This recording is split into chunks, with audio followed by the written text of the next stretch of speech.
So I want to encourage veterans to not wait till it's too late to go get help. Don't wait till your life is in shambles, or you're getting ready to be a single man or a single woman because of what you're dealing with. Like, go get help. It's a huge pride swallowing experience. I'll tell you, every piece of my life is better because I did go get help, and it continues to be that way. I also encourage OEF OIF veterans to do their homework as it relates to burn pit exposure, chemical weapons exposure, and mefloquine toxicity. These are each one of these items are something that's going to have a large impact on our entire generation of veterans years in the future, much like, Agent Orange has done with Vietnam veterans. So I encourage everyone to do their homework as it relates to those. Okay, so my name is Seth Kastle, and I'm a retired first sergeant. I served 16 years in the Army and Army Reserve. Deployed two times to both Afghanistan and Iraq. I did time in Qatar. Um, I also did about 5 years in the reserve as a drill sergeant supporting Fort Sill, Oklahoma, and I retired out of the 361st Medical Logistics Company from Des Moines, Iowa, who is currently serving in Bagram. I'm also father of two daughters, Reagan and Kennedy, and I've been married for about 10 years to my wife, Julia, who's also a veteran. I'm a professor of leadership studies at Fort Hays State University, and I'm the author of the new children's books about military families and PTSD, Why is Dad So Mad, and Why is Mom So Mad? Okay.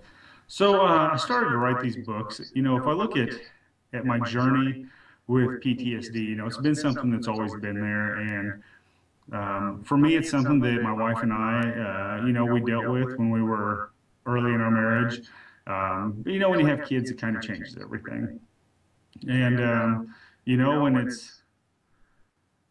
when it's when things aren't bad, everything's okay, and when things are bad, it's not that great, to be honest with you. And so that's different. That dynamic changes when you have kids, and I couldn't find anything. So there's just not a whole lot out there right now that addresses this, and that's really the impetus for why I wrote the book.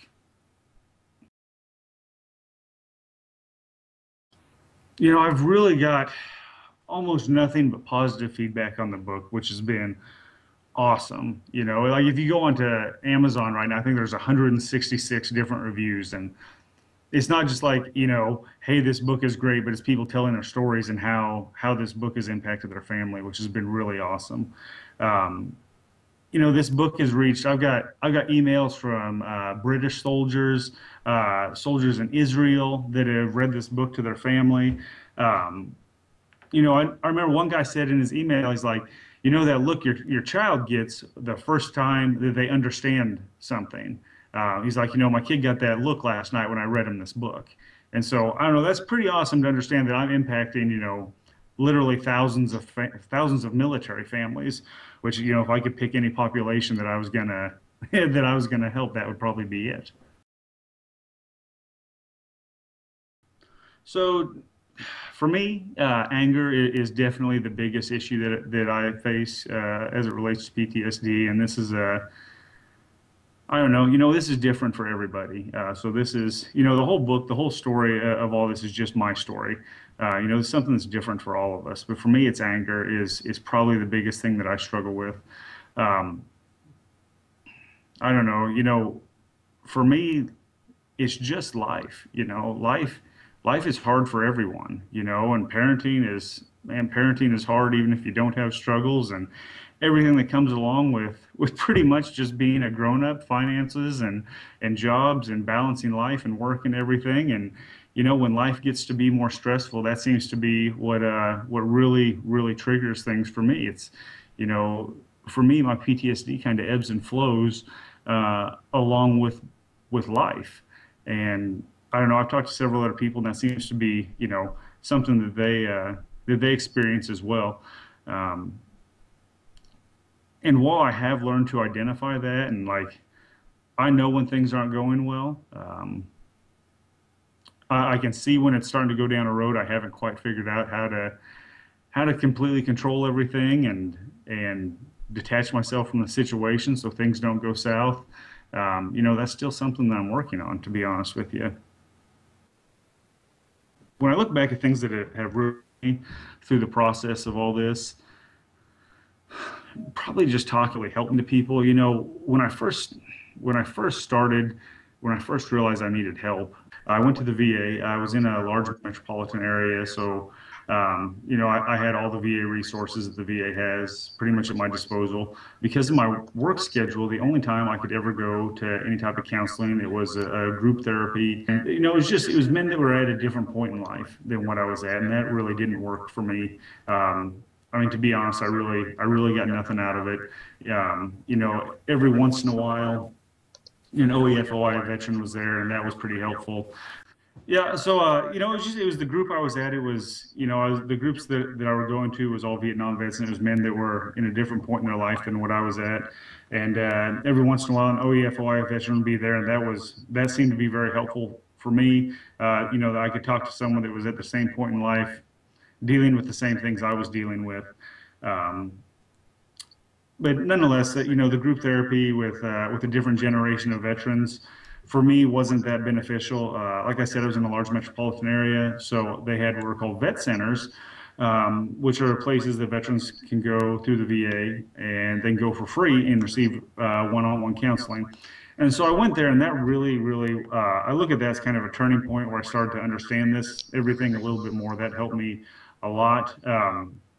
Part of that was they encouraged me to reach out to the people I was with, and this is something I didn't ever really talk about with anyone. And so finally, when I reached out to some of the guys I was with, like they had already been talking amongst themselves for for quite a while. They had actually two of my friends had deployed a third time together. And after that, they kind of started talking about things amongst each other and kind of developed a support network. So developing that had actually been very beneficial to me as well. So that's something that I would really encourage everyone to do was, you know, you don't have to be in a large area that has all the counseling resources available to you. Reach out to your brothers and sisters that were there with you. Just because you don't know that they're in the same boat with you doesn't mean that they're not.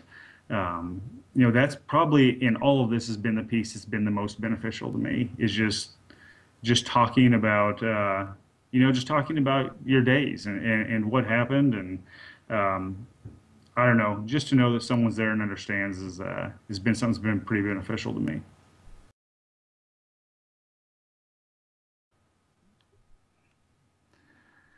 I look back. I had I had a soldier that a couple years ago that was in that same boat, and consider myself grossly unprepared for situations like that. In that situation, he was at a distance, and I actually had with the VA crisis line. That's something I think the VA does very well. I had the VA crisis line call him, and that helped him a great deal. Um, I would just try to open a dialogue, I suppose. I'm obviously like the thing about my books and everything, like, I'm not credentialed in any of this. It's just my experience. And so, I've stumbled through this and I don't know, in a situation such as that, I would do my best to open a dialogue and talk to someone. Obviously, that's never the answer. There's always another way. And, there's always people that care about you. So don't do it, I guess it would be my best advice. But seek help. I'm here for you. There's lots of people that are. Okay.